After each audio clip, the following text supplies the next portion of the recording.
नमस्कार, आप सुन रहे हैं गूंज 90.8 FM, आपकी अपनी आवाज। मैं हूं आपके साथ आपकी अपनी आरजे कल्पना। शो है एक मुलाकात और एक मुलाकात में आज हमारे खास मेहमान हैं doctor Sunil Bhalla, principal GD Goenka public school. Sir, बहुत बहुत स्वागत है आपका गूंज में। Thank you so much. So आज हम सर से बहुत सारी बातें करने वाले हैं। सर, ये बातों का सफर हम शुरू करें उससे पहले मैं जानना चाहूंगी, लाइफ में हम लोग कहीं ना कहीं से आगे बढ़ते हैं, अपनी जर्नी की शुरुआत करते हैं। एज अ टीचिंग की फील्ड में आपकी जर्नी की शुरुआत कैसे हुई? टीचिंग की जो जर्नी जो मेरी स्टार्ट हुई थी वो बड़ी बाई चांस हुई थी कि हम लोग एक छोटे शहर से आते हैं उत्तराखंड में। तो हम लोग ठीक ठाक अंग्रेजी बोल लिया करते थे। तो हमारे फ्रेंड्स थे उसमें से कुछ जो जॉब किया करते थे कॉन्वेंट स्कूल में, तो उनका ये कहना था कि आप भी अप्लाई करें। तो हमने अप्लाई किया और वहाँ से हम लोगों की जर्नी शुरू हो गई। और ये बात जो मैं बता रहा हूँ 1989 की थी।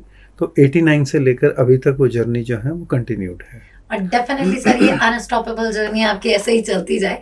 इसी के साथ सर मैं अगर बात करूं, एज अ प्रिंसिपल आप जीडी गोयनका पब्लिक स्कूल में लीड कर रहे हैं। सो सर, कई बार जब भी हम किसी पोस्ट पर होते हैं, चीजें करते हैं, वहां पर चैलेंजेस आना बहुत इजी, मतलब वो नॉर्मल सी बात होती है। सो बतौर प्रिंसिपल आपकी लाइफ में कौन से चैलेंजेस आए? इवन अगर रिवॉर्ड की भी बात करूँ तो क्या रहा? देखिए, यहाँ की चैलेंज जो है वो तो every day is a challenge for us, कि जहाँ पर हम लोगों को टीचर्स के साथ भी देखनी पड़ती हैं बहुत सारी चीज़ें, बच्चों के साथ भी, पेरेंट्स के साथ भी, सिलेबस भी है, बच्चों के ऑलराउंड डेवलपमेंट भी है। तो ये बड़े चैलेंजेस होते हैं कि डेली बेसिस पे, क्योंकि हम पूरा जितना भी हमारा प्रोग्राम होता है ईयरली हम उसको डिवाइड करते हैं। और उसको पहले हम ईयरली डिवाइड करते हैं, फिर हाफ ईयरली डिवाइड करते हैं, फिर मंथली डिवाइड करते हैं, फिर उसको वीकली डिवाइड करते हैं। तो जितना भी प्रोग्राम स्कूल का होता है वो अपने आप में एक चैलेंज होता है कि उसको करवाना, और करवाना ही नहीं, इफ़ेक्टिवली करवाना। तो ये चैलेंजेस रहे हैं। बाकी मुझे नहीं लगता कि हम कहें कि बहुत बड़े चैलेंज रहे हैं। बच्चों को पढ़ाना कोई चैलेंज नहीं है, सारी चीज़ों कोई चैलेंज नहीं है। केवल जो चैलेंज ये होता है कि जो चीज़ें हम लोगों ने प्री डिसाइडेड हैं वो हम अच्छे तरीके से उसको कर पाएँ, और वो ऑब्जेक्टिव जो है जो हमने डिसाइड किए हैं उसको अचीव कर पाएँ। जहाँ तक रिवॉर्ड की बात है तो डेफिनेटली रिवॉर्ड भी बहुत सारे होते हैं। यदि रिवॉर्ड की बात करें तो बड़ा पर्सनलाइज्ड हो जाएगा। लेकिन ये होता है कि जब जो चीज़ हम करते हैं और हमें लगता है कि सपोज जैसे मैं बात करूं कि कोई लर्निंग आउटकम की बात होती है जो हम लोगों ने डिसाइड किया है, और जब उस लर्निंग आउटकम को हम पूरा होते देखते हैं तो वही हमारा रिवॉर्ड होता है। तो इसी तरीके से जो हम लर्निंग करा रहे हैं या जो अपने प्रोग्राम्स को सक्सेसफुली इम्प्लीमेंट कर रहे हैं वो सारे हमारे एवरीडे के रिवॉर्ड हैं। और बच्चों को देखते हैं, जो बच्चे हमने पढ़ाए हैं वो कहाँ कहाँ पहुँचे हैं, क्या क्या कर रहे हैं, तो अपने आप में रिवॉर्ड होते हैं। और मुझे लगता है इससे बड़ा कोई रिवॉर्ड नहीं हो सकता। डेफिनेटली एज अ टीचर मुझे लगता है जब आप अपने बच्चों को कुछ अच्छा करते हुए देखते हैं ना, तो वो आपको बहुत सेटिस्फेक्शन देता है। सर, इसी के साथ अगर मैं बात करूं, कंपटीशन का दौर है। इवन अगर छोटे छोटे बच्चे भी हैं ना, तो पेरेंट्स की एक्सपेक्टेशंस उनसे बहुत हो जाती है कि हमारे बच्चे इस फील्ड में अच्छा करें या ये अच्छा करें। सो सर, जानना चाहूंगी अगर आज के टाइम की हम बात करें, कंपटीशन का जैसा दौर है, ऐसे में क्या क्वालिटीज है जो स्टूडेंट में होनी चाहिए और हम डेवलप कर सकते हैं अच्छी तरह से? देखिए, केवल कंपटीशन के लिए नहीं, बच्चों में कुछ क्वालिटीज़ हैं वो बड़ी इम्पॉर्टेंट हैं जो होनी चाहिए। जिसमें सबसे पहले जो है बच्चे के अंदर जो है जो उसकी पर्सनैलिटी है वो इस तरीके की होनी चाहिए कि केवल वो इंडिया के लिए ही ना हो और इंडिया से बाहर भी हो। क्योंकि पहले बाहर जाने के 7 समुंदर पार जाना हुआ करता था, लेकिन अब बड़ा ईजी हो गया और बहुत सारे बच्चे बाहर जाते हैं। लेकिन उससे जाने से पहले बहुत सारी चीज़ें होती हैं। बच्चे के अंदर पेशेंस बहुत ज़रूरी है, बच्चों में बहुत ज़्यादा एक इंटेलिजेंट होना बहुत ज़रूरी है। बच्चों को पहचानना ज़रूरी है कि आसपास क्या है, आसपास के लोग कैसे हैं, कौन उनका एडवांटेज ले सकता है, कौन उनका एडवांटेज नहीं ले सकता है, लाइफ में उनको क्या करना है, उनके ऑब्जेक्टिव सेट होने चाहिए, उनके अंदर जो है सोशली वो डेवलप्ड होने चाहिए, और जो उनकी पर्सनैलिटी वो इस तरीके की होनी चाहिए। जब फिज़िक की बात करूं तो बच्चों को फिज़िकली भी बहुत अच्छा होना चाहिए, स्पोर्ट्स एंड गेम्स में भी पार्ट लेना चाहिए। तो मुझे लगता है कि आजकल के टाइम बच्चों को ऑलराउंड पर्सनैलिटी उनकी होनी चाहिए, तभी बच्चे सक्सीड कर सकते हैं। और उसी के लिए पेरेंट्स भी प्रयास करते हैं और स्कूल भी प्रयास करता है। जी सर, 89 से जैसे कि आपकी जर्नी शुरू हुई टीचिंग की फील्ड में और अभी तक चल रही है, और मुझे लगता है जब आप किसी भी फील्ड में एक लंबा समय देखते हैं ना, तो आपका खुद बहुत इतने एक्सपीरियंस का पिटारा आप साथ लेकर चलते हैं कि उनमें बहुत सारी चीजें एड ऑन होती हैं, और नो डाउट आपने टाइम बदलते हुए भी देखा है इस दौरान। सबसे जरूरी बात अगर मैं करूँ, आज के टाइम में जो डिस्ट्रैक्शन है स्टूडेंट्स का वो है फोन। तो अगर उससे अपने आप को दूर रखना हो, खुद को फोकस रखना हो, तो उसके लिए क्या टिप्स आप स्टूडेंट के साथ शेयर करना चाहेंगे? देखिए, सबसे पहले तो मैं ये कहूँगा कि फ़ोन से दूर रहना मैं थोड़ा इसके खिलाफ हूँ, क्योंकि जब कोई चीज़ आ जाती है और हमारी वो पार्ट एंड पार्सल हो जाती है लाइफ की, तो उससे दूर होना बड़ा मुश्किल होता है। हाँ, ये होता है कि उसका जो है इंटेलिजेंट यूज़ कैसे हो और उसका जो है जुडिशियस यूज़ कैसे हो उसका, कि उसको कितना हम यूज़ कर सकें। तो हमारा पेरेंट्स का, सोसाइटी का ये रोल होना चाहिए कि मोबाइल तो उनके पास है, सोशल मीडिया उनके पास है, लेकिन उनको कितना उस पर टाइम स्पेंड करना चाहिए, कितना उनको देखना चाहिए, इस बारे में हम उनके एजुकेट करने की ज़रूरत है। और यदि हम सोचते हैं कि मोबाइल हम कहीं उनसे दूर रख लेंगे, छुपा देंगे, उनको नहीं देंगे, तो मुझे नहीं लगता, उससे जिज्ञासा और बढ़ती है और मुझे नहीं लगता कि उससे कोई बहुत ज़्यादा लाभ होता है।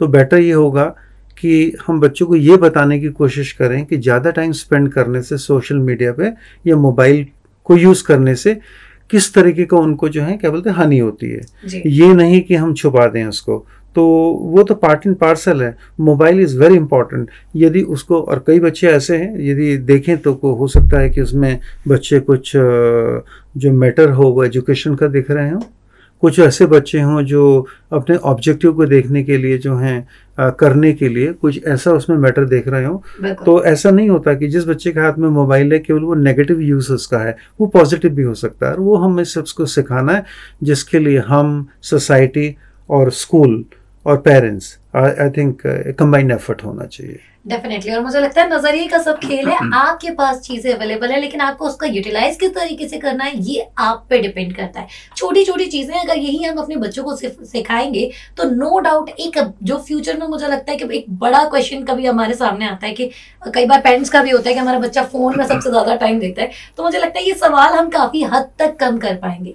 सर, इसी के साथ अगर मैं बात करूँ जीडी गोयनका की, बच्चों के ओवरऑल डेवलपमेंट पर आप लोग काम करते हैं, तो अगर मैं बात करूं सर पर्सनालिटी की ओवरऑल डेवलपमेंट के बच्चों के लिए, तो क्या प्रयास किए जा रहे हैं स्कूल के द्वारा या क्या नया इंट्रोड्यूस किया गया है? देखिए, जिस तरीके की जैसे हम बात करते हैं कि उनके फिजिकल डेवलपमेंट की, तो उसमें जैसे हमारे पास आर्चरी है, स्विमिंग है, बास्केटबॉल है, वॉलीबॉल है, लॉन टेनिस है, शूटिंग है, ये सारी चीज़ें हैं।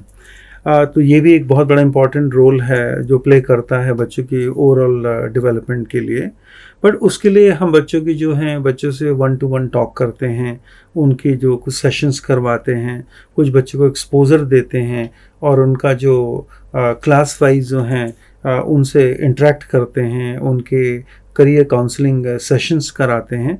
तो मेरा मानना है कि जितना बच्चों को एक्सपोजर हम देंगे तो उतना बच्चे सीखते चले जाएंगे। हम बच्चों को केवल लेक्चर से नहीं कह सकते, उनकी पर्सनालिटी डेवलप होगी। उनकी पर्सनालिटी डेवलप होगी जब हम जो बोल रहे हैं वो उनको दिखाएं भी। तो केवल कहना इतना इम्पोर्टेंट नहीं है, कहा जो है उसको दिखाना भी इम्पोर्टेंट है। तो उसी में हम प्रयासरत रहते हैं कि जो हम उनको कह रहे हैं वो दिखाने की कोशिश करें, और उसी से चेंज आता है और आ रहा है। और बिल्कुल सर, नो डाउट बहुत सारे चेंजेस आने भी चाहिए, क्योंकि जैसा कि परिवर्तन संसार का नियम है और परिवर्तन हो रहा है। लेकिन इसी के साथ सर, ये तो अभी हमने स्टूडेंट्स की बात करूं टीचर्स की, क्योंकि एज अ प्रिंसिपल आपके अंदर बहुत सारे टीचर हैं, तो कई बार टीचर्स के लिए हर दिन एक नया चैलेंज आता है, क्योंकि बच्चों के हर दिन नए माइंडसेट होते हैं, नए, कई बार वो बहुत क्यूरियस होते हैं चीज़ों को लेकर। ऐसे में आप कैसे टीचर्स को मोटिवेट करते हैं कि बच्चों को जिस तरीके से वो ग्रो करवा रहे हैं स्कूल में, चीज़ें सिखा रहे हैं और बेहतरीन हो सके? देखिए, जहाँ तक टीचर्स की बात है, मैं टीचर्स को कहता हूँ कि वो बच्चों के इंजीनियर्स हैं जी, और बच्चों के आर्किटेक्ट हैं। तो हमें ये देखने की ज़रूरत पड़ती है as a principal, as management, कि हमारे आर्किटेक्ट और इंजीनियर्स में कुछ कमी तो नहीं है, और जहाँ हमें लगता है कि कहीं कमी है उसको हम दूर करने की कोशिश करते हैं।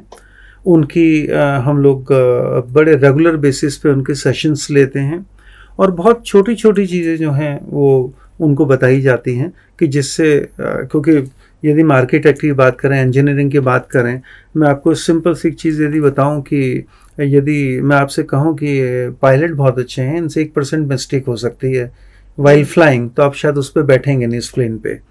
तो हमारी भी कोशिश रहती है कि जो आर्किटेक्ट इंजीनियर्स हों वो अपना 100% दें, और 100% देने के लिए जहाँ हमें लगता है कि कहीं कुछ कमी हमें दिखती है अपने लिहाज से या उनके पॉइंट ऑफ व्यू से भी, वो हम उसको दुरुस्त करने की कोशिश करते हैं। और हमारा रोज का प्रयास ये रहता है कहीं भी कोई ऐसी चीज़ ना हो कि जहाँ हमारे आर्किटेक्ट कहीं पर भी क्या बोलते हैं लैक करें कोई चीज़, या हमारे इंजीनियर्स करें, क्योंकि हमारे आर्किटेक्ट एंड इंजीनियर्स में यदि कुछ कमी आती है तो डेफिनेटली हमारे प्रोडक्ट में भी जो है वो विजिबल होगा। बिल्कुल। और सर जैसे कि प्रोडक्ट की बात हुई है ना, तो मुझे लगता है कहीं ना कहीं जब बच्चों की बात आती है ना, तो पेरेंट्स का स्कूल के साथ रिलेशन एक इम्पॉर्टेंट रोल प्ले करता है, क्योंकि उनके बच्चों के फ्यूचर्स को हम स्कूल में शेप देते हैं। तो कहीं ना कहीं जब स्कूल है और पेरेंट्स का तालमेल होना बहुत ज़रूरी है। तो ऐसे में आपके स्कूल के थ्रू क्या एफर्ट्स किए जा रहे हैं कि इस रिलेशन को और भी स्ट्रॉन्ग बनाया जाए? देखिए, बहुत इंपॉर्टेंट बात आपने कही है और बहुत अच्छा क्वेश्चन है ये, या स्टेटमेंट मैं कहूँ उसको, कि बहुत इम्पॉर्टेंट रोल प्ले करते हैं पेरेंट्स भी, सोसाइटी भी, स्कूल भी। यदि हम तीनों का सामंजस्य होगा तो बच्चे में बहुत इम्प्रूवमेंट आती है, क्योंकि यदि हम एक साइड चल रहे हों, पेरेंट्स दूसरी साइड चल रहे हों और बच्चा कुछ और सोच रहा है, तो हम वो ऑब्जेक्टिव अचीव नहीं कर पाएंगे। तो इस ऑब्जेक्टिव को अचीव करने के लिए हम बच्चों की जो जैसे सारे स्कूल्स में होती है पेरेंट टीचर मीट होती है, उसके अलावा हम पर्सनली पेरेंट्स से टच में रहते हैं, हम भी टच में रहते हैं, हमारे टीचर्स भी टच में रहते हैं, पूरा मैनेजमेंट टच में रहता है, और उनको लिबर्टी है कि वो हमें कभी भी कॉल कर सकते हैं, हमारे पास वो कभी भी आ सकते हैं और किसी भी चीज़ के लिए वो हमसे इंटरेक्ट कर सकते हैं। तो हमने उसको रिसेंट टाइम में बहुत इम्पोर्टेंस दी है कि वो हमारे पास फ्रीक्वेंटली आ सकें, जो बच्चे को इम्प्रूवमेंट की ज़रूरत है वो हमें बता सकें या हम उनको बता सकें और उस पर हम प्रयास कर सकें, और जो बच्चे अच्छे हैं तो अच्छे से और उनको बेहतर कैसे बना सकें, तो वो हमारा प्रयास रहता है और उसके लिए हम जो है प्रयास रहते हैं एवरीडे। और डेफिनेटली मुझे लगता है कि जब आप पेरेंट्स बहुत इजीली कनेक्ट कर पाए स्कूल से, वहाँ आपके बच्चे बहुत आसानी से पढ़ सकते हैं, क्योंकि कई बार पेरेंट्स के मन में जो सवाल होते हैं, कई बार बच्चों के मन में जो सवाल होते हैं, कई बार मन ही मन में रह जाते हैं। और जीडी को इनका जैसे किसी ने बताया एश्योर करता है कि आपके मन के सवाल मन में न रहें, टीचर्स तक पहुंचे, जिससे साथ मिलकर उन सवालों के जवाब ढूंढे जाएं और आपके बच्चों के फ्यूचर्स को और बेहतर बनाया जाए। सर इसी के साथ अगर मैं एक और बात करूँ, एज अ टीचर अगर मैं आपके करियर को देखूँ, एक लंबा करियर सर आप एज अ टीचर शेयर करते हैं, बट बात करूँ आइडल टीचर सर, क्या क्वालिटीज एक आइडल टीचर में होनी चाहिए? देखिए, क्वालिटी ना कहेंगे, क्वालिटीज़ होनी चाहिए। जैसे मैंने कहा कि वो आर्किटेक्ट एंड इंजीनियर्स हैं बच्चों के, तो बहुत इम्पॉर्टेंट है सबसे पहला कि अपने सब्जेक्ट में उनको बहुत अच्छा होना चाहिए, जो प्राइमरीली उनका जॉब है। दूसरा सबसे अच्छा ये है कि उनको बहुत अच्छा ह्यूमन बीइंग होना बहुत इम्पॉर्टेंट है, और यदि वो बहुत अच्छे ह्यूमन बीइंग होते हैं तो उनके अंदर पेशेंस भी होता है, कॉन्फिडेंस भी होता है, एम्पैथी भी होती है, सिंपैथी भी होती है, जितने हम गुण कह सकते हैं वो सारे होने चाहिए। लेकिन मेरा मानना है कि सबसे पहले प्राइमरीली उनको अपने सब्जेक्ट में बहुत अच्छा होना है, बहुत अच्छा ह्यूमन बीइंग होना है, और इस तरीके का ह्यूमन बीइंग होना है जहाँ पर उनको ये समझने की ज़रूरत है कि जिस प्रोफेशन को हमने लिया है उस प्रोफेशन में बहुत बच्चों की लाइफ को इम्पैक्ट कर रहे हैं, और यदि वो इम्पैक्ट करने आए हैं तो इम्पैक्ट वो कर रहे हैं और रियल सेंस में कर रहे हैं। तो यदि ये क्वालिटी उनके अंदर है कि वो अच्छे ह्यूमन बीइंग हैं, अपने सब्जेक्ट में अच्छे हैं और बच्चे की लाइफ को इम्पैक्ट करने में यदि वो सफल रहते हैं, तो मेरे ख्याल से बाकी सारे गुण इसके साथ अपने आप आ जाते हैं। और बिल्कुल मुझे लगता है कि टीचर्स का जितना धन्यवाद आप करेंगे ना उतना कम हो जाता है, क्योंकि अगर आप देखेंगे छोटे से छोटी पोस्ट से लेकर बड़ी से बड़ी पोस्ट पर जो सर्व कर रहे हैं देश के, कहीं ना कहीं उनके टीचर्स का एक इम्पॉर्टेंट इम्पैक्ट उनकी लाइफ में रहा है। और यूं ही नहीं कहते कि टीचर्स के पास भविष्य बनाने की शक्ति होती है। तो आप भविष्य देख ही रहे हैं, भारत सबसे युवा देश है, तो कहीं ना कहीं इस युवा की शक्ति भी टीचर्स के हाथों में है। So thank you so much sir, आज हमने आपसे बहुत सारी बातें की, बहुत सारी बातें जानी। जाते जाते ग्वालियर से क्या कहना चाहेंगे? बस ये कहना चाहूँगा कि अपने जो बच्चे हैं हमारे घर में हैं, हम उन पे ध्यान दें और केवल स्कूल पे ही डिपेंड ना रहें, क्योंकि ये कंबाइंड एफर्ट है, सोसाइटी का भी है, पेरेंट्स का भी है, स्कूल का भी है, और ये तीनों स्तंभ जब मिलके चलते हैं, हालांकि पेरेंट्स भी सोसाइटी का पार्ट होते हैं, लेकिन मैं उसको अलग समझता हूँ यहाँ पर। यदि तीनों स्तंभ जो हैं वो कंबाइंड एफर्ट डालते हैं और उस पर प्रयासरत रहते हैं, तो मुझे लगता है कि जो हम बच्चों से चाहते हैं वो हम करवा सकते हैं। और बिल्कुल सर, अगर आप जैसे टीचर्स का साथ मिले तो हम बहुत सारी चीजें बच्चों से करवा सकते हैं। Thank you so much sir for your precious time. आपका बहुत बहुत धन्यवाद। Pleasure to be here. Thank you so much. सो वाले राइट्स, ये था एक मुलाकात में आज का सफर। अगले हफ्ते फिर होगी आपसे मुलाकात एक नए मेहमान के साथ। तब तक आप कहीं मत जाइए, सुनते रहिए मेरी यानी कल्पना के साथ गूंज शाइन 0.8 FM, आपकी अपनी आवाज।